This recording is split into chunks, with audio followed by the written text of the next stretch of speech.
Good day mga kalakwatsa, Jesse po ang inyong Senyor Lakwachero at welcome po sa pinakabagong episode dito sa ating channel. For this episode mga kalakwatsa, ipapasyal namin kayo sa isang napakagandang Korean temple located po dito sa Silang, Cavite. So samahan nyo kami as we fully explore this place and let's all see what Korean temple of Silang, Cavite has to offer. At kung hindi pa po kayo subscriber sa aming channel, iniimbitahan po namin kayo to please hit the subscribe button kasama na po ang notification bell para po lagi kayong updated sa aming next and upcoming video at naipapasyal namin kayo sa magagandang lugar kagaya po nitong Korean temple dito sa Silang, Cavite.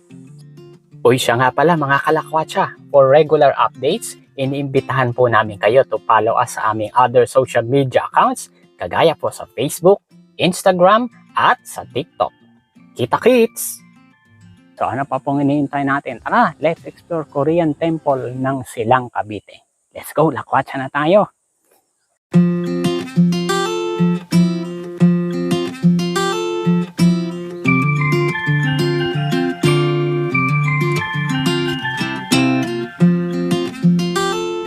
One and a half hours na biyahe mula Manila or just 30 minutes travel time from Tagaytay mga kalakwatsa, mararating nyo na ang Korean temple ng Silang, Cavite. Ito po ang kanilang main gate at ang very spacious nilang parking area. Welcome mga kalakwatsa sa pinakabagong episode dito sa ating channel. Note mga kalakwatsa na walang entrance fee babayaran, pero bago pumasok ay magpaalam muna sa mga caretaker assigned sa temple. Sasalubong sa inyong pagpasok ang maluwag, maganda at mahanging ambience ng Korean temple. Malinis ang paligid at tahimik ang kapaligiran bukod sa mga huni ng ibon na inyong maririnig. Mapapansin ang magagandang puno at halaman, ang maayos na landscape design at ang close to nature experience na very inviting kaya very relaxing at serene ang ambience sa loob ng Korean temple grounds.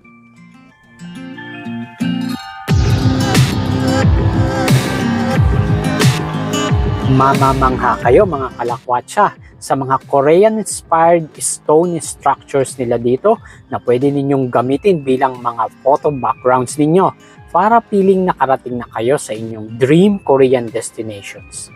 Be sure lang mga kalakwatsa na huwag dudumihan o iwasang masira ang mga statue at mga stone structures nila dito as a sign of respect sa temple.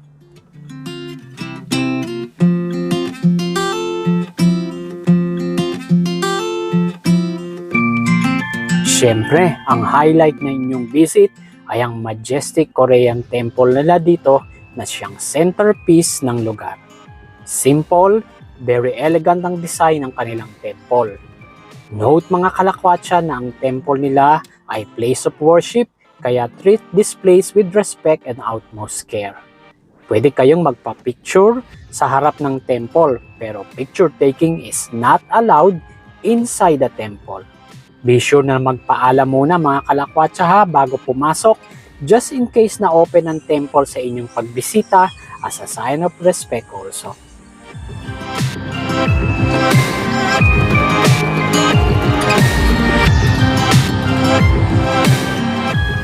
Eto nga pala mga kalakwatsa, i-share namin sa inyo ang mga photos na nakuha namin sa loob ng temple para magkaroon kayo ng idea kung gaano kaganda at kung ano ang magiging experience niyo sa pagbisita ng Korean Temple of Silang, Cavite.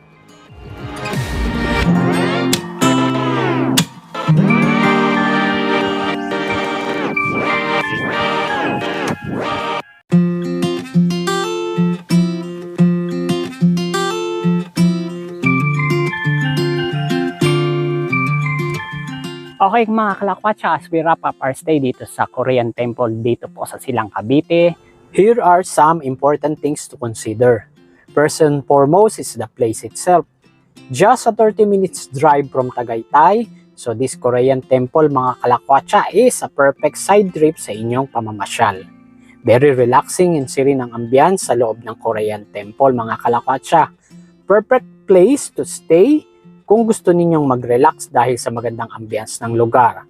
Aside sa mga magagandang puno at halaman at mga huni ng ibon na inyong maririnig para makumpleto ang inyong close to nature experience sa loob ng Korean Temple Grounds. Second thing to consider mga kalakwatsa, sa pagbisita ninyo dito sa Korean Temple ng Silang Cavite, keep the place clean, iwasang magkalat at sobrang ingay as this is a sacred place sa mga Korean.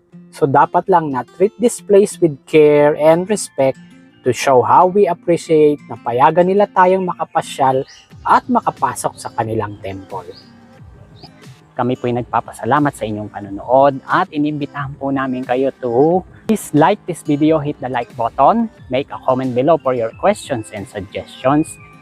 Share this video sa inyo pong friends and loved ones para makita nila kung gaano kaganda ang ambience at lugar dito sa Korean Temple, sa Silang Cavite. And most importantly, kung hindi pa po kayo subscriber sa aming channel, iniimbitahan po namin kayo to please hit the subscribe button kasama na po ang notification bell para na ipapasyal namin kayo sa magagandang lugar kagaya po nitong Korean Temple dito sa Silang Cavite. Abangan nyo po yung susunod pa namin mga episode featuring ilan sa magagandang private resort, cafe and restaurant at magagandang lugar dito sa Silang Cavite. Salamat po sa inyong panonood. Till our next episode. Bye-bye for now.